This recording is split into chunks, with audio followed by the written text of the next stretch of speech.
반갑습니다. 중동고 친구들. 4월 28일 목요일 하나님 말씀을 묵상하는 자리 가운데 나오신 모든 주의 자녀 여러분들 한 분 한 분을 주님의 이름으로 환영하고 축복하고 또 사랑합니다.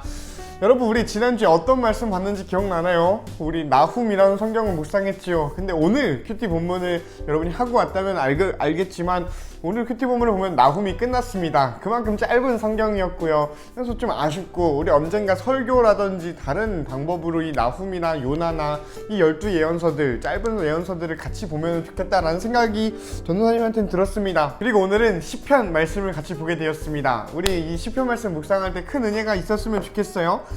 그러면 각자 기도하고 시작할 건데, 오늘 내가 기도하지 않고 여러분 혼자 기도해봐요. 잠깐 좀 마음을 정리하고 내가 이렇게 워딩하지 않을 테니 여러분이 오늘 묵상을 위해서 묵상 가운데 함께 인도하실 성령님의 도움을 구하며 기도해봤으면 좋겠습니다. 기도합니다.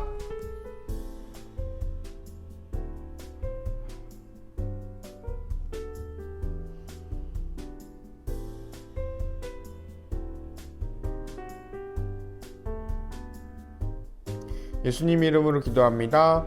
아멘. 자, 오늘 우리가 함께 나눌 말씀은 시편 79편 1절로 13절 말씀입니다. 하나님 이제 그만 멈춰주세요 라는 제목을 가지고 있지요. 무언가 하나님께 요청하는 그런 시편인 것 같아요. 함께 읽어봅시다. 이 세 줄 이야기가 갑자기 눈에 들어오네. 평소에는 눈에 안 들어왔는데. 성전을 더럽히고 예루살렘 폐허로 만든 이방 나라들을 고발하며 탄식합니다. 탄식시라고 해요. 어쨌든 이방 나라의 보복과 이스라엘 회복을 위해 하나님께 간구합니다. 뭔가 보복해달라는 게 나오나 봐요. 이 탄식, 진짜 봐, 아이고 하는 게 탄식이잖아. 그 하나님께 탄식하는 시편을 탄식시라고 하고요. 생각보다 이 시편에는 탄식시가 어마어마하게 많이 있고, 전도사님은 시편에서 가장 중요한 것 중에 하나가 이 탄식시지 않을까라는 생각을 가지고 있습니다. 그러면 이 탄식시는 어떤 모양을 가지고 있는지 같이 읽어보자. 오 하나님, 이방 나라들이 주의 기업에 침입하여 주의 성전을 더럽히고 예루살렘을 폐허로 만들었습니다. 그들이 주의 종들의 시체를 공중의 새들에게 밥으로 던지고 주의 거룩한 무리들의 시체를 들짐승에게 주었습니다. 그들은 온 예루살렘 주위를 피로 물들였습니다. 그러나 죽은 자를 묻어줄 사람이 하나도 없습니다. 우리는 이웃에게 농담거리가 되고 주위 사람들에겐 조롱과 비방거리가 되었습니다. 여호와여, 언제까지입니까? 주는 영원히 화를 풀지 않으실 겁니까? 언제까지 주의 질투가 불붙듯 할 것입니까? 주를 인정하지 않는 나라들 위에 주의 분노를 쏟아 부으소서. 주의 이름을 부르지 않는 나라들 위에 주의 분노를 쏟아 부으소서. 그들이 야곱의 자손들을 삼켰으며 야곱의 조국을 멸망시켰습니다. 우리 조상들의 죄 때문에 우리에게 책임을 묻지 마소서. 우리에게 속히 주의 자비를 보여주소서. 우리가 절망 가운데 있습니다. 우리 구원자 하나님이시여, 주의 영광스러운 명예를 위해 우리를 도와주소서.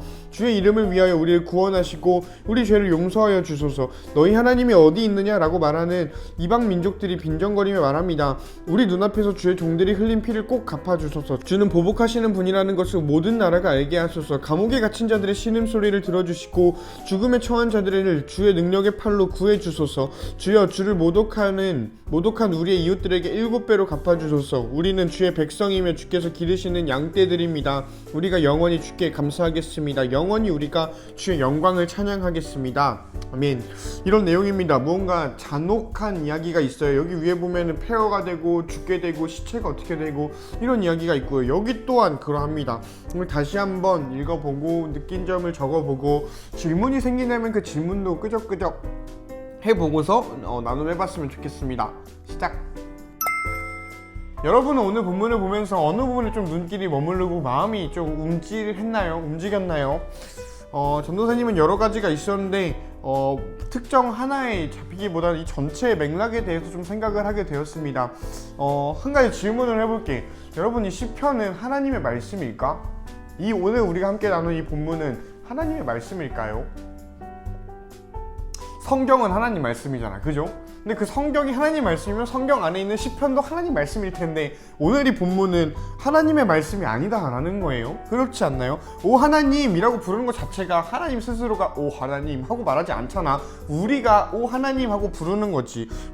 영원히 우리가 주의 영광을 찬양하겠습니다로 끝이 나지요. 이것 또한 우리가 하나님을 찬양하는 거지. 그러다 보니까 이 시작부터 끝까지 이 말하는 사람은 누구냐면 하나님이 아니라 인간이고 우리이고 이스라엘 백성이라는 거죠. 그러면 한 번 더 질문이 가는 거야. 이 성경은 정말 하나님 말씀일까?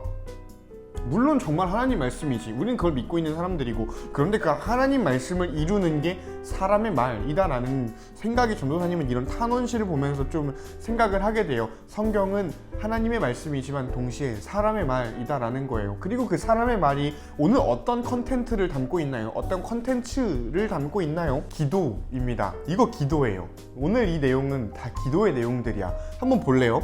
뭐 언제까지입니까? 불붙게 할 겁니까? 자비를 보여주소서. 뭐 찬양하겠습니다. 나라들이 알게 하소서. 갚아주소서. 이렇게 간구하는 내용들이 나오지요. 이걸 기도라고 합니다. 근데 우리가 생각하는 기도를 한번 떠올려 보면 예수님이 가르쳐주신 기도가 있죠. 너희는 이렇게 기도하라 라고 하면서 하늘에 계신 아버지 하면 어쩌고 저쩌고 그 거룩한 주기도문이 있어요. 뭔가 이 주기도문처럼 멋있고 고상하고 고차원적이고 되게 경건해 보이고 장엄한 것들을 기도해야 된다는 생각이 들지요. 기도할 때는 뭔가 단어도 고급스러운 걸 써야 될 것 같고 뭔가 그런 생각들이 있다라는 거예요. 그런데 오늘 시편이 보여주는 거, 아니 오늘 하나님 말씀이 보여주는 거, 그렇게 기도하는 것도 필요하지만 이렇게 기도해도 돼 라고 우리에게 보여주는 거 아닐까라는 생각이 듭니다. 그러다 보니 이런 질문도 전도사님은 좀 생겼어요. 이런 기도는 누가 할까? 이런 기도는 지금 이때 당시에는 이스라엘 백성이 나라가 멸망할 때 했다는데 오늘날에 이런 기도를 하는 사람은 누구일까? 라는 생각이 전도사님 좀 들었고, 여러분도 떠올렸을지는 모르겠지만 전도사님은 우크라이나가 좀 생각이 났습니다. 전도사님이 우크라이나랑 아무 관련이 없는 인간인데 그냥 좀 뉴스를 보고 전도사님이 원래 이런 주변의 것들에 관심이 많아서 그런가 봐요. 우크라이나나 러시아 국민들이나 아니면은 이 상황으로 인해서 아시아 국가들이 지금 다 죄다 국가 부도가 났다고 하죠. 스리랑카 이런 나라들은 더 이상 못 버티고 디폴트를 선언하고 했다고 합니다. IMF가 터진 거죠. 뭐 우리도 세계사 우리 근현대사 속에서 IMF를 배웠겠다만 전도사님 그때 2살, 3살 이랬거든. 그래서 기억은 안 나지만 엄청나게 힘든 생활을 하고 있는 게 지금 우리나라 말고도 우리나라 안에도 분명히 계시고요. 그 전 세계적으로 많은데 이 사람들이 노래하고 이 사람들이 기도하는 그 상황이 그분들의 상황이겠다라는 생각이 전도사님 들었습니다. 그런 상황에 있을 때야 할 수 있는 고백이 이 탄원시겠다라는 생각이지요. 여러분은 이런 상황에 있나요 지금? 여러분의 상황은 이런 상황인가요? 뭐 우크라이나의 상황과 비교해서 나의 힘듦을 비교하자 이런 거 절대 아니고요. 그거는 우크라이나에도 몹쓸 짓이고 우리에게도 몹쓸 짓이지요. 그런 시도는 앞으로도 하지 않았으면 좋겠고요. 전도사님은 안 할 거고요. 개인적인 생각이고 신념입니다. 어쨌든 전도사님 이야기를 왜 했냐면은 그렇게 그런 마음으로 하나님께 기도하는 사람들이 있다라는 걸 알아야겠다라는 거예요. 우리가 그리스도인이라면 이런 기도를 하고 있는 그런 상황에 처해 있는 사람들이 지금도 있다라는 거죠. 주변에 도움을 구할 데가 없고 의지할 나라가 없어서 하나님한테밖에 구하지 못하는 사람들, 다른 시편에서는 이런 사람들을 이렇게 표현해요. 주의 날개 그늘 아래 숨는 사람들, 다른 데 숨을 데가 없어서 하나님한테만 나오는 사람들, 그럴 수밖에 없는 사람들이 존재한다라는 걸 우리는 알아야겠다가 전도사님 생각입니다. 오늘 묵상입니다. 그리고 그 사람들을 위해서 기도할 줄 아는 게 오늘을 사는 대한민국을 살고 있는 너와 나의 일이라고 생각하고요. 그리고 그 사람들을 위해서 실제적인 도움을 줄 수 있는 방법을 찾아내고 관심을 가지고 연구하고 어떻게든 도움을 주려고 하는 거, 이게 나는 그리스도인으로서 해야 되는 일이라고 오늘 본문을 좀 묵상하면서 생각이 되었습니다.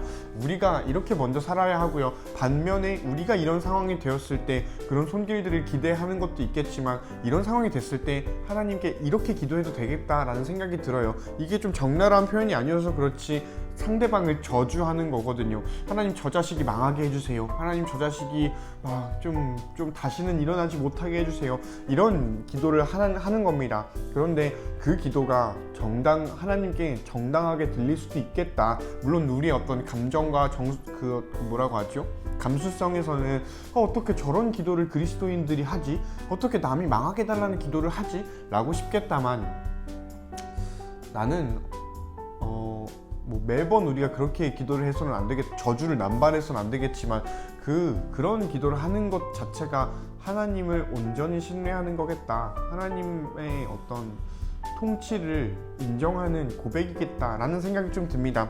그러니 우리가 먼저는 그런 상황이 안 왔으면 좋겠지만 살다 보면 분명히 그런 상황 경험할 거고요. 그때 잊지 않고 기도했으면 좋겠고, 하나님께 어떻게 기도해도 되니 이 시편의 기도처럼 하나님 저 자식들 죽여주세요, 하나님 나 좀 살려주세요 라고 기도해도 되니 기도의 끈 놓지 말았으면 좋겠어요. 그리고 오늘날 여러분이 혹시 이런 상황이 아니라면 아 이거 내 얘기 아니지 아니야 하고 넘어가지 말고, 이런 사람들은 누가 있을까, 지금 이 고백을 할 수밖에 없는 사람들은 이 땅에 어디에 살고 있을까, 왜 그럴까, 이거를 좀 생각해보고 묵상해보고 기도해줬으면 좋겠어요. 그리고 실제적으로 액팅할 수 있는 게 있다면 여러분들이 꼭 움직였으면 좋겠습니다. 안녕.